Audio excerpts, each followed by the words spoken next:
जियो के नंबर पर emergency data loan को कैसे लेते हैं। तो अगर आपका एक जियो का नंबर है और आप अपने जियो के नंबर पर इमरजेंसी डेटा लोन को लेना चाहते हो लेकिन आपको नहीं पता कि डेटा लोन को कैसे लेते हैं, तो इस वीडियो को पूरा एंड तक देखना। तो पहले पास गए डेटा लोन का जो होता है वो एलिजिबिलिटी के ऊपर डिपेंड होता है। ऐसा कि आप अभी डेटा लोन के लिए एलिजिबल हो कि नहीं, तो वो अगर आप एलिजिबल होगे तो आपको मिलेगा, अगर आप एलिजिबल नहीं हो तो आपको नहीं मिलेगा। तो आप पता कैसे कर सकते हो कि आप डेटा लोन के लिए एलिजिबल हो कि नहीं।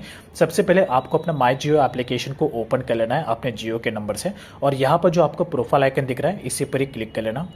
तो यहाँ पे आने के बाद आपको नीचे की तरफ ऑप्शन दिखेगा जियो केयर एंड हेल्प सपोर्ट का, डायरेक्टली आप इस पर टैप कर लेना। अब यहाँ पर आपको ऑप्शन दिखेगा चैट विथ अस का, तो डायरेक्टली आप इस पर क्लिक कर लेना।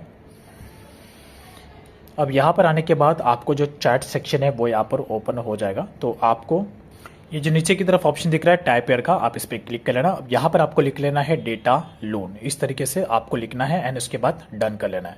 तो अगर आप डेटा लोन के लिए एलिजिबल हो गए तो आपको यहाँ पर ऑटोमेटिकली बता देगा। अगर आप एलिजिबल नहीं हो गए तो आपको इस तरीके से बताएगा emergency data loan service is currently unavailable, तो आपको इस तरीके से बताएगा। इसका मतलब है कि आप डेटा लोन के लिए एलिजिबल नहीं हो, दैट्स इट, तो आपको डेटा लोन नहीं मिल सकता।